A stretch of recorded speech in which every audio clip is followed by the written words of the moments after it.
अस्सलाम वालेकुम नाज़रीन, मैं हूं मोहम्मद शाहज़ेब अली और आज मैं आप लोगों के लिए लेके आया हूं बहुत ही मज़ेदार कढ़ी पकौड़ा बनाने की रेसिपी। ये बनाना बहुत ही आसान है और खाने में बहुत ही मज़ेदार। तो चलिए देखते हैं ये कढ़ी पकौड़े की रेसिपी घर पे किस तरह बनाई जाती है। बिस्मिल्लाहिर्रहमानिर्रहीम।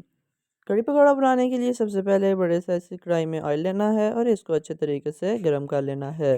जब ये ऑयल गर्म हो जाए तो इसके अंदर 2 दरमियानी साइज़ के प्याज लेके इनके बारीक टुकड़े काट के डाल देने हैं और इनको अच्छे तरीके से पका लेना है। इन प्याज़ों को हमने तब तक पकाना है जब तक कि इनका कलर गोल्डन ब्राउन ना हो जाए। आप देख सकते हैं कि इनका कलर अब चेंज होने लग गया है, लेकिन ये अभी फुल रेडी नहीं हुए।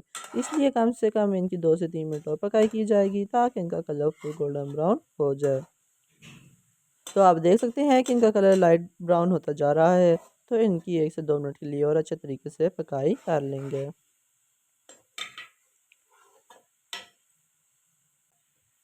तो नाज़रीन अब आप देख सकते हैं कि इनका कलर गोल्डन ब्राउन हो चुका है।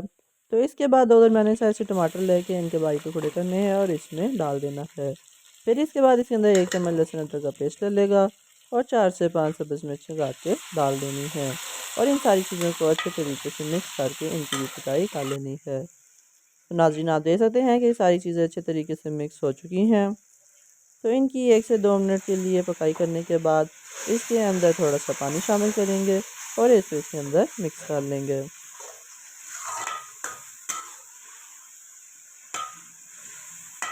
इसके बाद इसके अंदर मसाले शामिल किए जाएंगे, जिसमें सबसे पहले 2 चमचे कुटी हुई लाल मिर्च, आधी चम्मच हल्दी, 1 चम्मच कुटा हुआ खुश्क धनिया, 1 चम्मच कुटा हुआ गरम मसाला और 1 चम्मच नमक शामिल होगी। ये सारे मसाले डालने के बाद इनको इसमें अच्छे तरीके से मिक्स कर लेंगे। तो अब आप देख सकते हैं कि अच्छे तरीके से सारी चीज़ें मिक्स हो चुकी हैं और ये मसाला कितने अच्छे तरीके से तैयार हुआ है। तो इसके बाद इसकी ग्रेवी तैयार करनी है, जिसके लिए सबसे पहले 1 प्याली दही चाहिए, जिसको जूसर मशीन में डाल देना है। इसके बाद इसके अंदर 1 कप पानी शामिल होगा, जिसके अंदर पहले से 2 चमचे बेसन हमने मिक्स कर लिया था और इनको अच्छे तरीके से इस जूसर मशीन में मिक्स कर लेना है। तो आप देख सकते हैं कि यह मिक्स हो चुका है और इस पे कितने अच्छे तरीके से ऊपर सारी झाग आ चुकी है। तो इसके बाद मसाले के अंदर जो हमने दही को फेंटा है अभी वो इसके अंदर शामिल कर देंगे। इस जगह पे हमने फ्लेम को मीडियम रखना है और अच्छे तरीके से इसको इसके अंदर हमने पका लेना है। इसको इसके अंदर अच्छे तरीके से मिक्स करने के बाद इसकी पकाई करनी है और इसके अंदर जितना भी पानी है इसको हमने सारा बॉयल कर लेना है। अब आप देख सकते हैं कि अच्छे तरीके से मिक्स हो चुका है और इसका पानी भी बॉयल होता जा रहा है। तो इसके बाद हम लोगों ने इसी तब तक पकाई करनी है जब तक कि ये ग्रेवी फुल थिक ना हो जाए। एक दफ़ा जब ग्रेवी थिक होने लग जाए तो इसके अंदर फिर से 2 कप पानी शामिल करना है और इसको इसके अंदर अच्छे तरीके से मिक्स कर लेना है। 2 दफ़ा पानी डालने से ये होता है कि जो ग्रेवी है वो बहुत अच्छे तरीके से तैयार होती है। तो इसके बाद इसकी तब तक पकाई करनी है जब तक ये सारा पानी ख़त्म ना हो जाए। तो इसके बाद मीडियम हाई फ्लेम पर इसको ढककर अच्छे तरीके से पका लेना है। इसके बाद पकौड़े तैयार करने हैं, जिसके लिए सबसे पहले 1 गड्डी पालक की ली है और इसके छोटे टुकड़े काट लिए हैं। फिर 2 दरमियाने साइज़ के आलू लेने हैं और 2 दरमियाने साइज़ के प्याज लेके इनको बारीक टुकड़ों में काट लेना है। इसके बाद जो इसमें मसाले इस्तेमाल होंगे उसमें सबसे पहले 2 चमचे मेथी, 1 चम्मच कुटी हुई खुश्क धनिया, 1 चम्मच हल्दी, 1 चम्मच कुटी हुई लाल मिर्च, 1 चम्मच दर्रा मिर्चें और 2 चम्मच अनारदाना और 2 चमचे इसमें नमक की इस्तेमाल होंगी और इसके अलावा इसमें और कोई मसाला शामिल नहीं होगा। और इसके बाद 1 कप ये बेसन इस्तेमाल कर लेना है।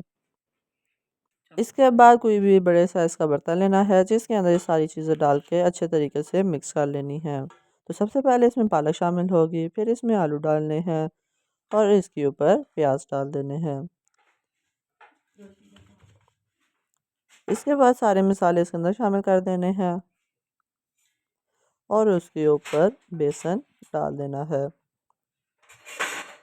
ये सारी चीज़ें डालने के बाद इनको आपस में अच्छे तरीके से मिक्स कर लेना है।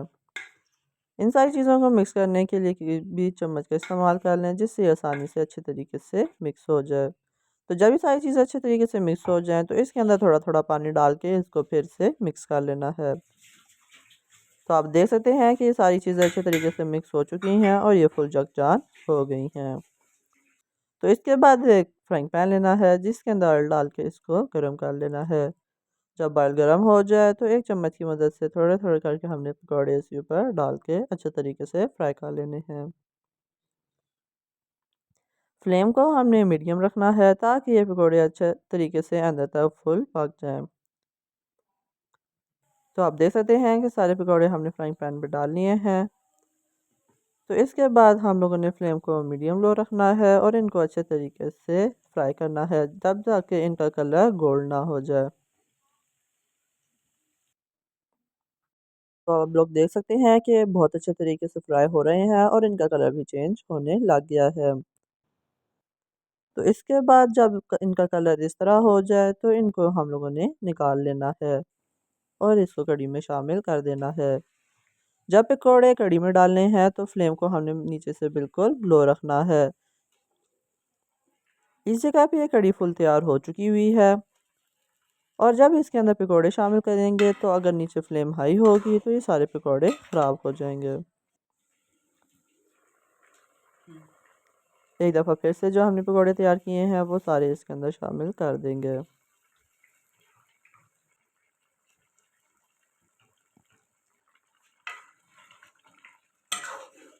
जब इसमें सारे पकौड़े शामिल कर दें तो इसको अच्छे तरीके से एक दफ़ा मिक्स कर लें और नीचे से फ्लेम को बंद कर दें। तो नाज़रीन आप देख सकते हैं कि ये कढ़ी अच्छे तरीके से तैयार हो चुकी है और इसको हम लोगों ने हल्का सा ठंडा भी कर लिया है जिसकी वजह से ग्रेवी बहुत मज़ेदार हो चुकी है।